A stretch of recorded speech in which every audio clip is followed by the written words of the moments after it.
Kita memang selayaknya dihukumi itu yang orang-orang suka sulit sekali untuk mengakui. Padahal itu yang poin penting di hadapan Tuhan. Ya. Kenapa udah terbiasa? Oh si ini salah, bukan aku yang salah. Oh si anu yang salah. Seneng kalau orang lihat menderita karena kesalahannya. Lah lu sih. Gembala dengan roh kita, nanti Tuhan akan memberikan kebenaran cara perdamaian.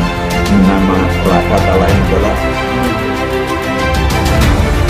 Salam saudaraku terkasih, kita berjumpa lagi untuk membahas sesuatu yang juga sangat penting. Bela diri atau bela Tuhan. Tetapi kita akan menyaksikan satu pujian terlebih dahulu sebelum selanjutnya kita uraikan kebenarannya. Oh, hanya debulah aku, dialas kakimu Tuhan.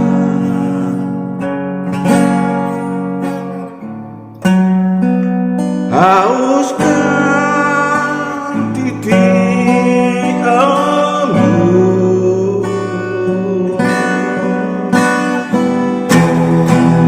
sabda penuh ampun.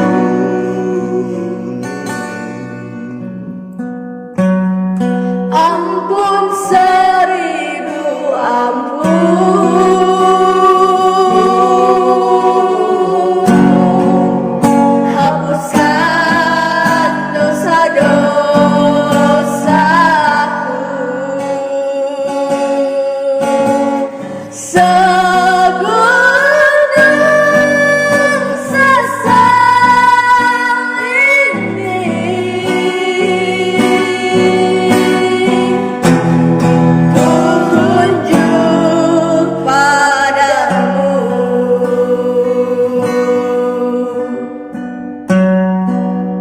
Layak aku dengannya menghadap wajahmu.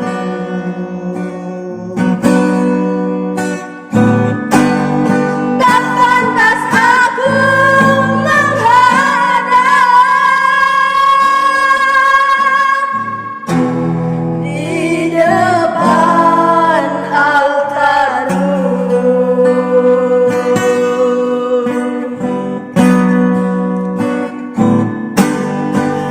Layak aku dengannya menatap wajah-Mu. Tak pantas aku menghadap di depan altar-Mu.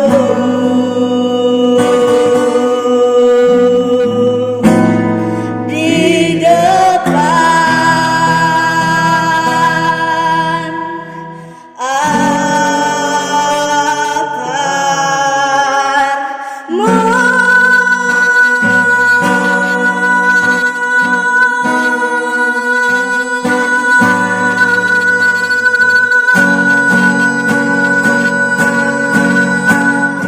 Pertanyaan penting bagi setiap manusia yang mau mawas diri, yang mau mengurus roh, kepentingan rohnya. Manusia-manusia yang mau sadar jati diri, yang rindu pulang ke tanah air ilahi, dan melalui, jadi ada pulang ke tanah air ilahi bisa melalui alam maut yang sulit sekali untuk ke surga kekal, seleksinya tinggi, ataupun rohnya masuk ke Firdaus, baru Firdaus pasti surga kekal. Mari kita sekali lagi mawas diri. Mari kita mengambil contoh kasus yang nyata dari kacamata kebenaran. Ya, dari kacamata kebenaran, bukan dari kacamata yang lain. Ya, kacamata kebenaran. Di mana dua orang penjahat yang disalib di samping Anak Manusia, yang tentu saja disaksikan oleh ribuan orang, disaksikan oleh ribuan orang. Dan hanya, perhatikan baik-baik, hanya Lukas yang ditugaskan oleh Roh Kudus untuk menyampaikan kebenaran ini, yang sangat penting bagi setiap roh manusia. Saudaraku yang kekasih, 3 orang sama-sama menderita di kayu salib, dan yang sebelah kanannya, sebelah kirinya, atau apapun itu, yang satu masuk Firdaus, yang satu terjun ke alam maut. Ya, perjalanannya yang satu berbeda, sama-sama disalib, sama-sama penjahat. Tapi yang satu percaya Yesus Tuhan, satunya malah menuntut, kalau engkau Kristus, dan seterusnya. Boleh jadi saya dan saudara atau Anda napak tilas dari salah satu. Kalau napak tilas dari yang ke Firdaus, Bu. Tapi kalau napak tilasnya adalah yang menuju ke alam maut, weo. Maka saudaraku yang kekasih, mari sekali lagi kita fahami kebenaran-kebenarannya.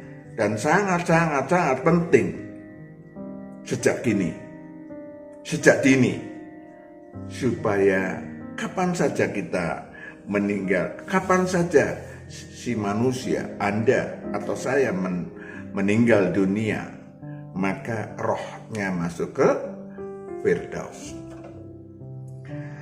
Kita tengok satu persatu, ya. Lalu kita juga mawas diri. Tengok diri kita. Yang pertama adalah bela diri. Perhatikan baik-baik kalimatnya. Lukas 23 ayat 39. Lukas 23 ayat 39. Seorang dari penjahat yang digantung itu menghujat dia. Seorang dari penjahat yang digantung itu, kita ambil aja yang sebelah kirinya. Katanya, bukankah engkau adalah Kristus? Bukankah engkau adalah Kristus? Tapi sambil sinisem. Lanjut. Selamatkanlah dirimu dan kami. Selamatkanlah dirimu dan kami. Kalau dia percaya Kristus itu Tuhan atau yang juru selamat, ya nggak akan nanya gitu. Bukankah engkau Kristus? Selamatkan dirimu. Hanya, kalau orang Jawa bilang lamis lambe, hanya ucapan di bibir saja bahwa ini Kristus. Banyak orang demikian, percaya Yesus Tuhan, Kristus Tuhan, dan seterusnya. Tetapi mari kita lihat, Tuhan melihat hatinya, Tuhan melihat rohnya. Roh yang menghujat Tuhan demikian, maka menuju alam maut, masuk alam maut sesudah meninggal dunia beberapa jam kemudian. Hujatan manusia serupa penjahat tersebut banyak beredar di kalangan manusia. Karena banyak jenis-jenis manusia yang setengah percaya, seperempat percaya, tanda kutip, setengahnya pun tanda kutip. Ya, kalau penjahat itu percaya, sekali lagi ya nggak mungkin mengatakan selamatkan dirimu kalau dia percaya sang juru selamat. Maka sesungguhnya manusia-manusia semacam itu hanya menuntut bela diri, membela kepentingan diri sendiri. Ya, nggak peduli kewajibannya harus bagaimana dan segala macam. karena memang sudah terbiasa menghakimi, jarang mawas diri, manusia-manusia yang gersang tanggung jawab. Ya, padahal manusia adalah makhluk dinamis, menganggap bahwa dalang semua nasib buruk manusia adalah Tuhan Allah. Ya kan? Bukan karena ulah dirinya. Allah lah yang bertanggung jawab atas pencobaan yang dilakukannya. Firman Tuhan mengatakan, Yakobus 1 ayat 13-15. Yakobus 1 ayat 13-15. Apabila seorang dicobai, janganlah ia berkata, pencobaan ini datang dari Allah, sebab Allah tidak dapat dicobai oleh yang jahat, dan ia sendiri tidak mencobai siapapun. Dia sendiri tidak mencobai siapapun, Tetapi tiap-tiap orang dicobai oleh keinginannya sendiri, karena ia diseret dan dipikat olehnya. yang diproses, disyarat dan dipikat olehnya. Dan apabila keinginan itu telah dibuahi, ia melahirkan dosa. Dan apabila dosa itu sudah matang, ia melahirkan maut. Yes. Ini yang terjadi pada setiap manusia yang ogah mawas diri, yang ogah bertanggung jawab, yang gersang tanggung jawab. Ya. Seperti penjahat yang di samping kiri sang anak manusia. Para pengikutnya, tanda kutip, para keturunannya, tanda kutip juga. Ya, mungkin saudara mau bukan saya, bukan keturunan penjahat dari zaman dulu, now and next. Banyak sekali mereka yang sudah melakukan tanda pertobatan. Maaf, entah itu baptis selam, baptis apapun, misalnya kalau Kristen. Ya, merasa memiliki hak untuk menuntut Sang Kristus agar Sang Kristus memberikan berbagai berkat yang diinginkan si manusia. Saudaraku yang kekasih, ya,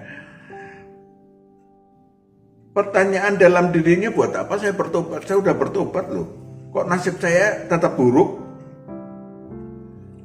Tentu saja harusnya mengingat, memahami Matius 3 ayat 7-10.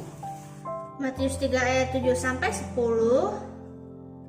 Tetapi waktu ia melihat banyak orang Farisi dan orang Saduki datang untuk dibaptis, berkatalah ia kepada mereka, "Hai kamu keturunan ular beludak, siapakah yang mengatakan kepada kamu bahwa kamu dapat melarikan diri dari murka yang akan datang?"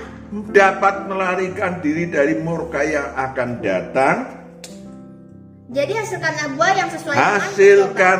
buah yang sesuai dengan pertobatan. Itu yang harusnya ditunggu Tuhan.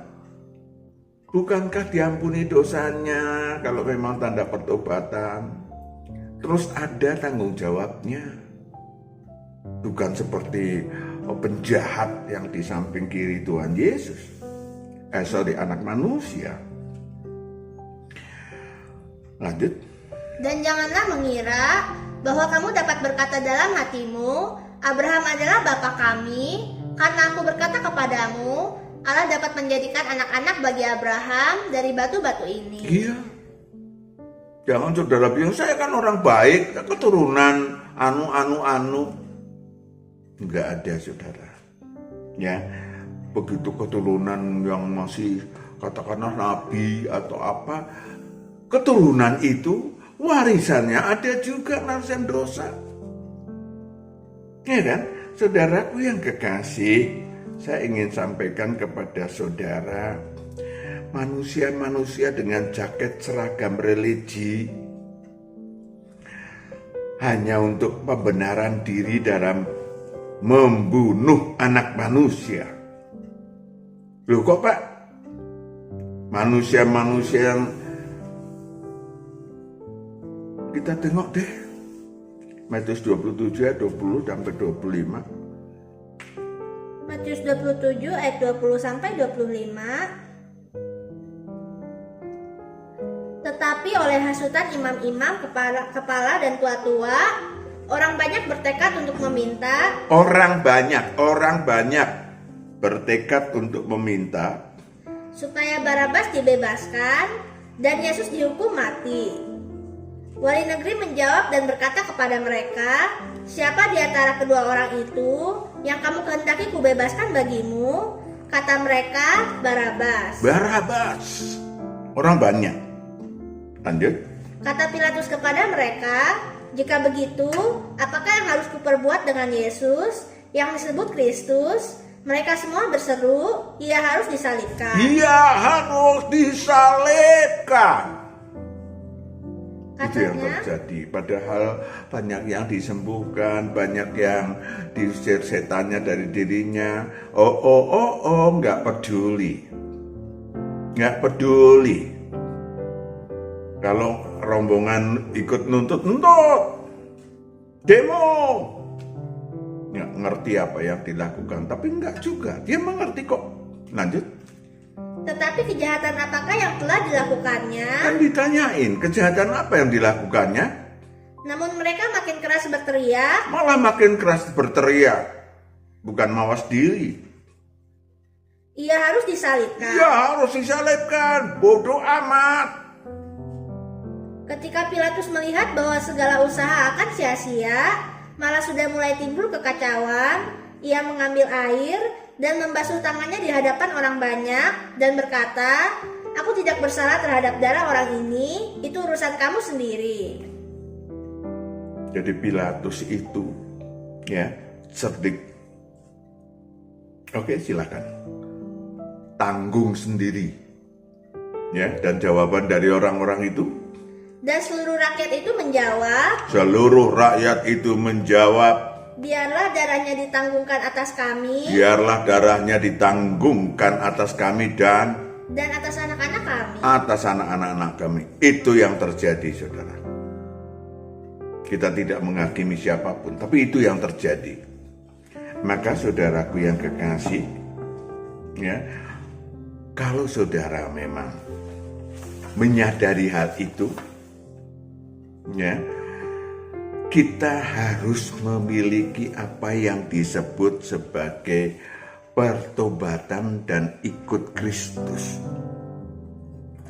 Kalau saudara memang ya memiliki apa yang disebut nasib buruk dan saudara bertobat, ya, ada kelanjutannya tanda pertobatan, yaitu menghasilkan buah yang sesuai dengan pertobatan. Namun karena manusia itu memiliki karakter buruk, kenajisan, absintus, bahkan walaupun sudah lahir baru ilahi, tetap aja di sininya penuh dengan emosi, kemarahan, menghakimi, pikiran jahat. Maka saudaraku yang kekasih, yang sebelah kanan kita pindah. Yang sebelah kanan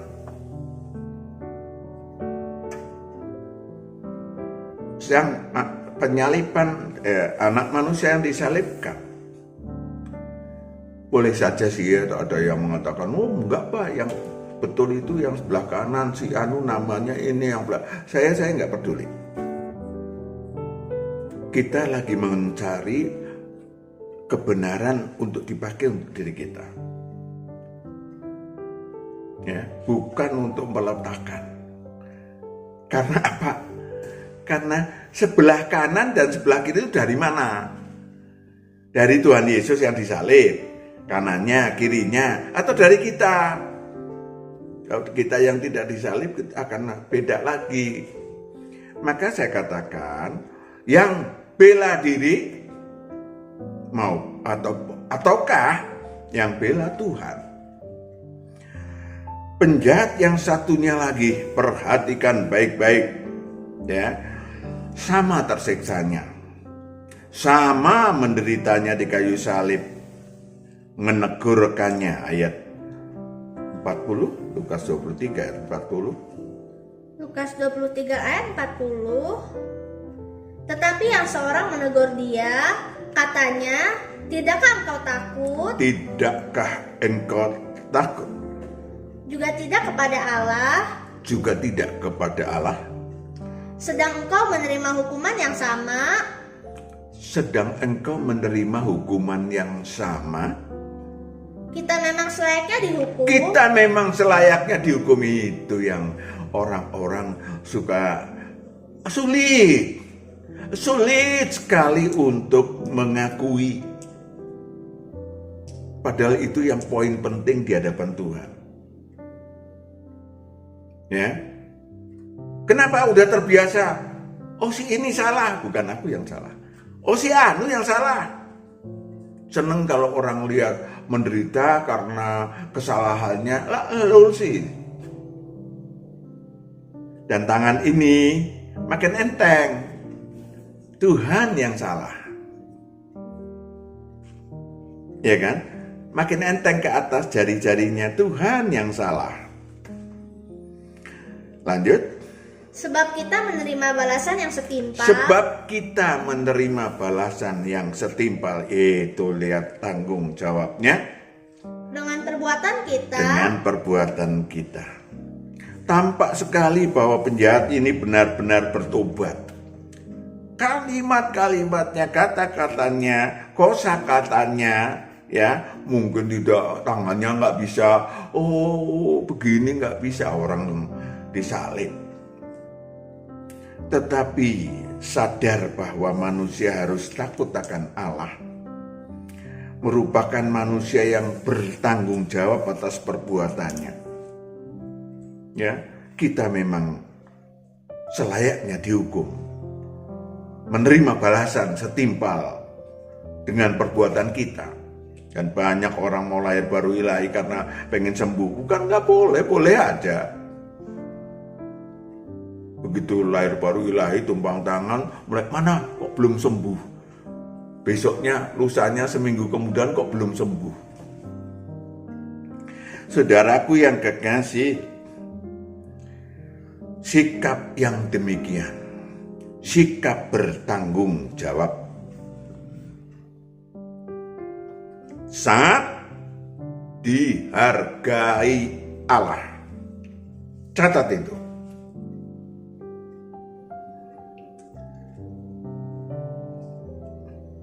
Lanjut. Tetapi orang ini tidak berbuat sesuatu yang salah. Tetapi orang ini menunjuk anak manusia, enggak menunjuk dia. Ya kan? Tangannya enggak bisa. Gini-gini juga udah pegel, udah sakit. Maka orang ini, ya, orang ini, Yesus anak manusia, tidak berbuat sesuatu yang salah. Suatu pernyataan luar biasa, saudara. Empati kepada sesama manusia. Dan membela Tuhan. Membela Tuhan. Mari kita tengok, apakah kita pernah membela Tuhan? Atau sebaliknya, oh kita sudah terbiasa menghujat Tuhan. Ya, sementara banyak orang, banyak manusia yang komplain kepadanya, menghujat dia sepanjang hidupnya. Betul-betul jarang manusia yang empati kepada Tuhan. Adakah? Mari kita tengok. Namanya manusia domba.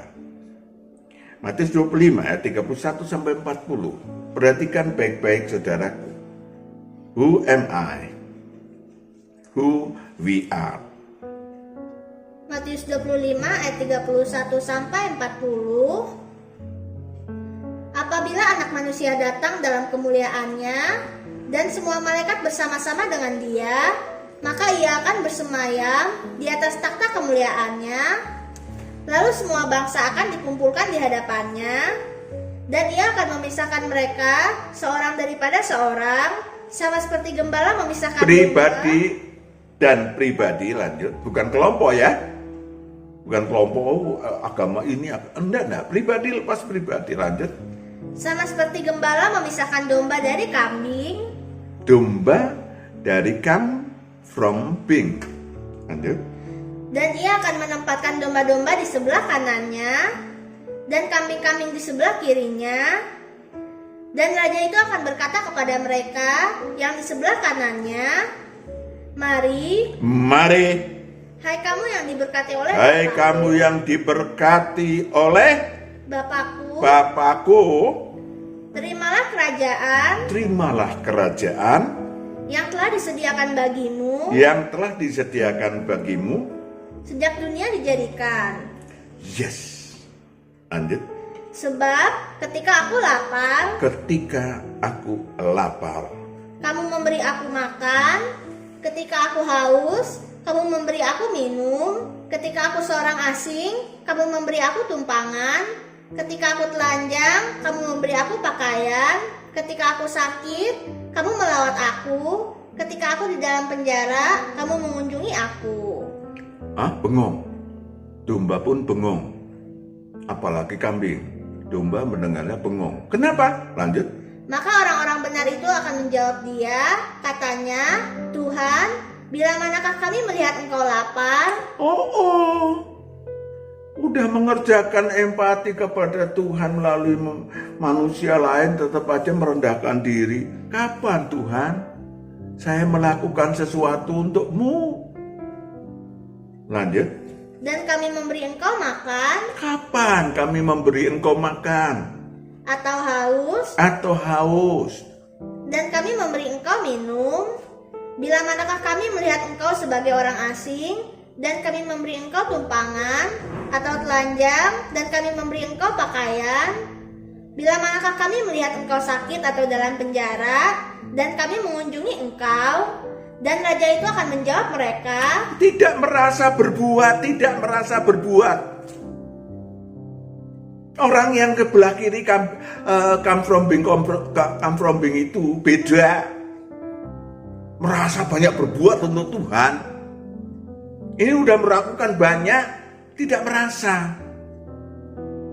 Itu bedanya kambing sama domba dalam domba dan manusia kambing. Lanjut. Aku berkata kepadamu, sesungguhnya segala sesuatu yang kamu lakukan untuk salah seorang dari saudaraku yang paling hina ini, murid-murid Tuhan, orang-orang pengikut Kristus, orang-orang yang pencari kebenaran, manusia-manusia yang merendahkan diri di hadapanku. Kamu telah melakukannya untuk aku. Amin. Saudaraku yang kekasih, tidak banyak manusia yang mengimani Sang Kristus Tuhan, apalagi dalam keadaan tak berdaya.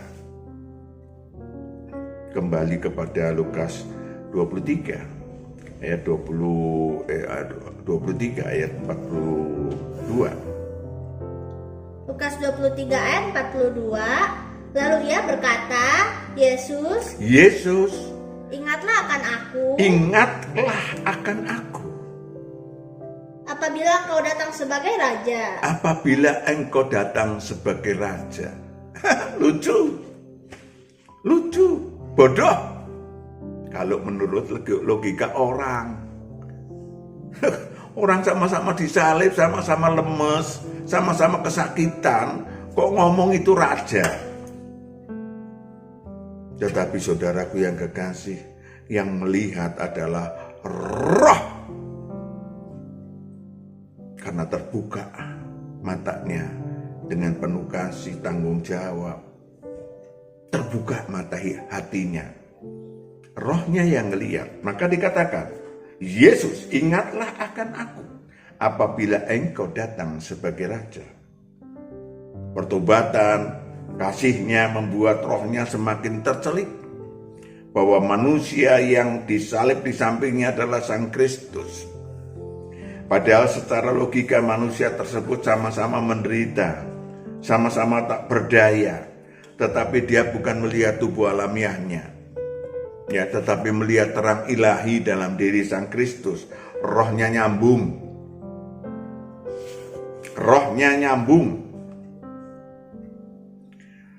terang ilahi yang memancar dari Sang Kristus nyambung ke dalam rohnya, membuat dia percaya 100%, 1000% bahwa dia adalah raja yang dapat membawa rohnya ke Firdaus. Dia tidak menanyakan, tidak meminta agar dia diturunkan dari kayu salib. Dia tidak meminta agar dirinya tidak kesakitan, tetapi dia lebih menginginkan pertolongan atas rohnya, bukan pertolongan atas tubuh alamiahnya. Berbeda dengan bela diri. Ya, selamatkan dirimu. Saudaraku yang kekasih, adakah diri kita? Ya, bukan Pak Matius katakan, oh kalau gitu Pak saya mau menjadi penjahat, telat. Atau jadi orang baik Pak, telat. Ya, karena apa? Tetapi bukan berarti telat untuk bertobat. Bila bisa saja kita masih tetap menjadi manusia seperti yang bela diri, membela diri sendiri, membela kepentingan sendiri. Tetapi mulai hari ini mari kita akan mendengarkan kata-kata indah dari Sang Kristus atas jawaban dari permintaan. Yesus, ingatlah akan aku apabila engkau datang sebagai raja. Kata Yesus kepadanya, aku berkata kepadamu, sesungguhnya hari ini juga engkau akan ada bersama-sama dengan aku di dalam Firdaus. Wow.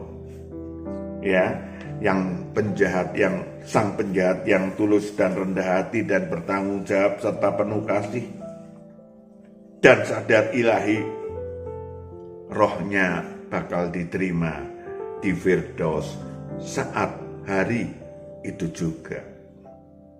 Ya, berangkat bersama-sama dengan Abraham dan orang-orang kudus lainnya, seperti yang dijanjikan Tuhan. Yohanes 5 ayat 24 sampai 25 sebagai penutup. Yohanes 5 ayat 24 sampai 25, aku berkata kepadamu, sesungguhnya barang siapa mendengar perkataanku dan percaya kepada Dia yang mengutus aku, ia mempunyai hidup yang kekal dan tidak turut dihukum, masuk ke Firdaus dan masuk surga kekal. Sebab ia sudah pindah dari dalam maut ke dalam hidup.